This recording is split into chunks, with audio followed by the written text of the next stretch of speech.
dakwah Nabi Muhammad di Madinah ya, melalui suatu proses yaitu yang dinamakan hijrah. Ya, hijrah ke Madinah. Apa sih hijrah anak? Perpindahan dari Mekah ke Madinah. Dari yang buruk ke yang terbaik.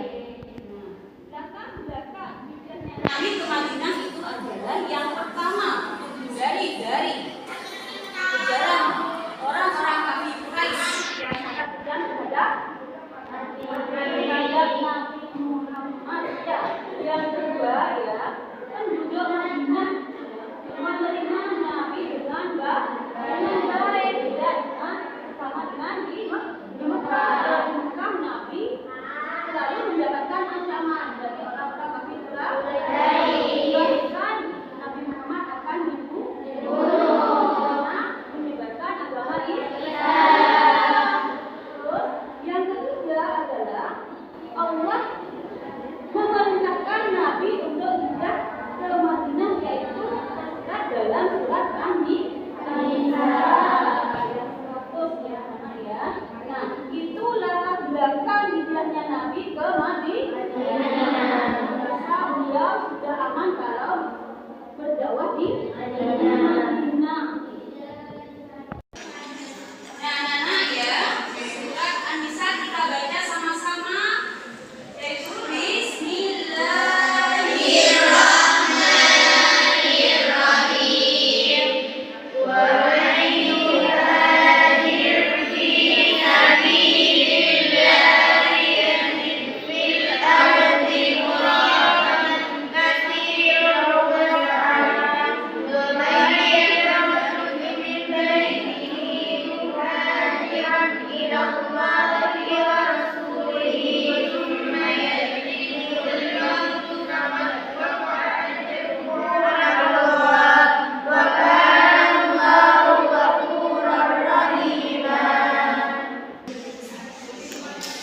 Artinya, ya, barang siapa berhijrah di jalan Allah itu ya, anak ya, kita harus lebih baik, bukan lebih buruk.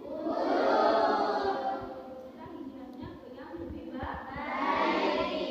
Untuk membahas materi selanjutnya, itu akan sebuah video tentang dakwah Nabi di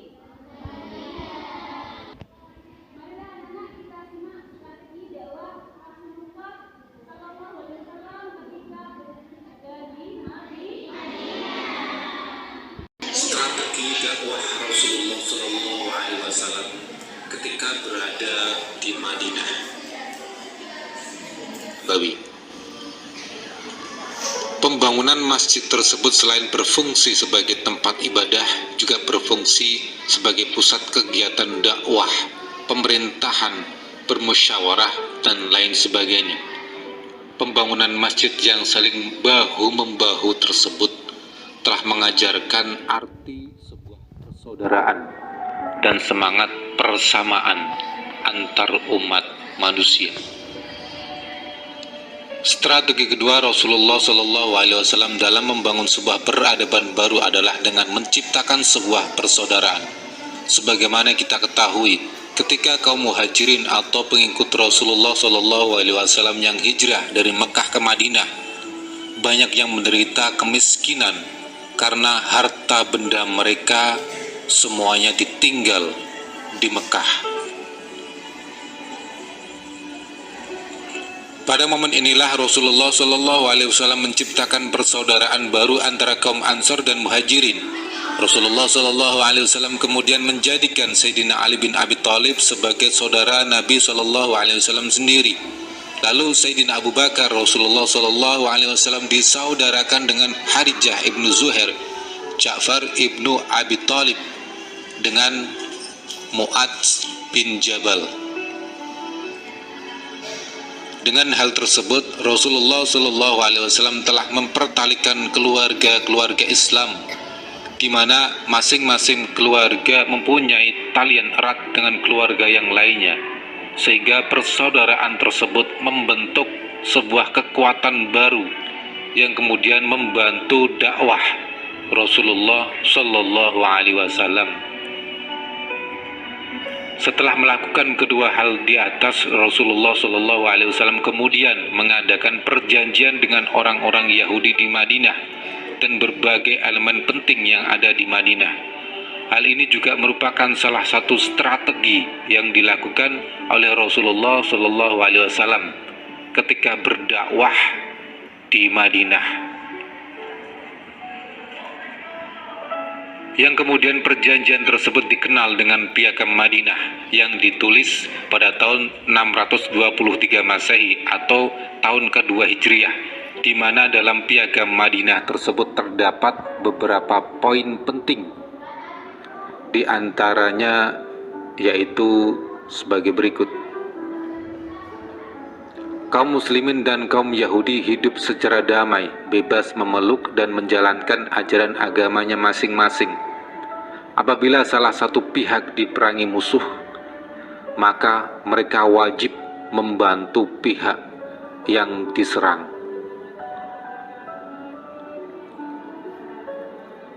Di antara mereka saling mengingatkan dan saling berbuat kebaikan, serta tidak akan saling berbuat kejahatan. Kaum muslimin dan Yahudi wajib saling menolong dalam melaksanakan kewajiban untuk kepentingan bersama.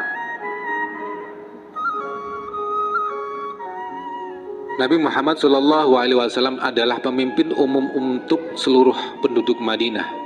Bila terjadi perselisihan di antara kaum muslimin dengan kaum Yahudi, maka penyelesaiannya dikembalikan kepada Nabi sebagai pemimpin tertinggi di Madinah.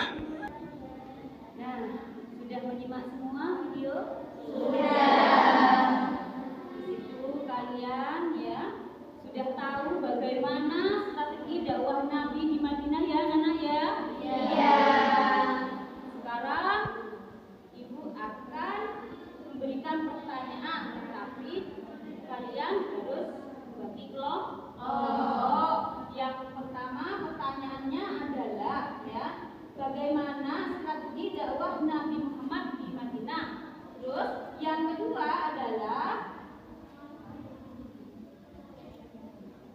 apa teladan Nabi Muhammad yang dapat kita teladan. Terus yang kedua adalah yaitu keteladanan yang dapat kita lakukan dari dakwah Nabi Muhammad di Madinah. Dua pertanyaan itu. Ya. Mari kita buat kelompok. Bagi kelompoknya masing-masing menjadi 4 atau 3 orang kelompoknya.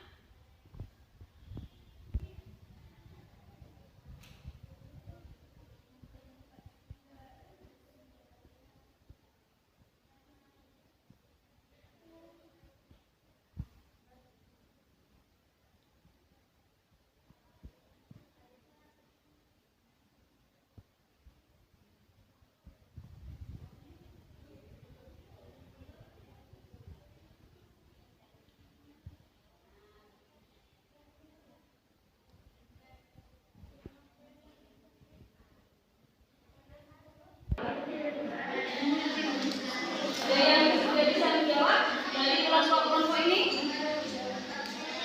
Ya. Ya.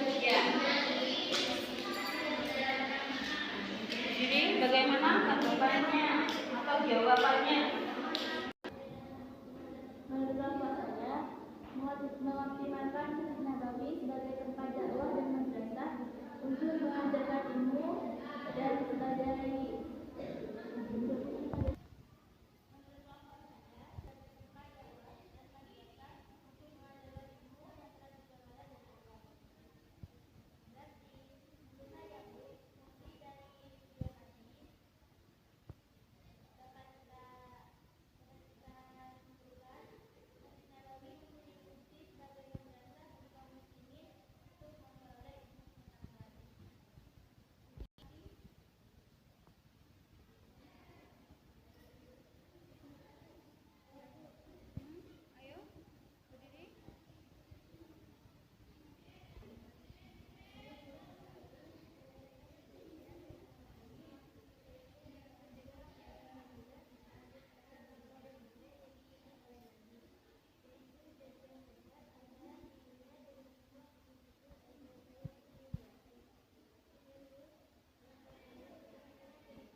Perjanjian tersebut kemudian melahirkan piagam Madinah. Dan menurut kelompok kami ialah teladan yang dapat kita ambil adalah kita sebagai makhluk sosial harus saling menghormati, saling menghargai, sehingga rasa persaudaraan tetap terjaga.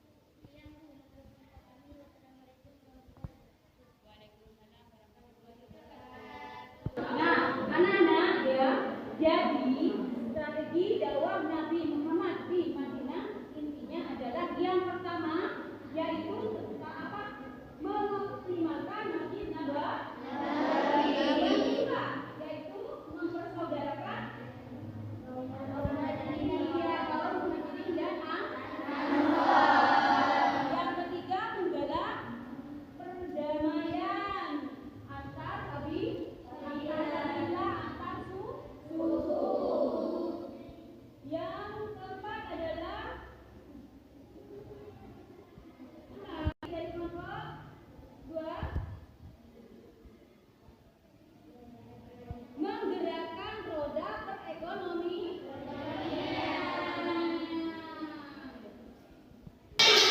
Perjanjian dengan orang-orang non-muslim. Disebut apa? Perjanjian. Nah, keteladanan. Apa keteladanan yang dapat kita lakukan? Yaitu yang pertama niat ikhlas, ya, sabar dan sabar.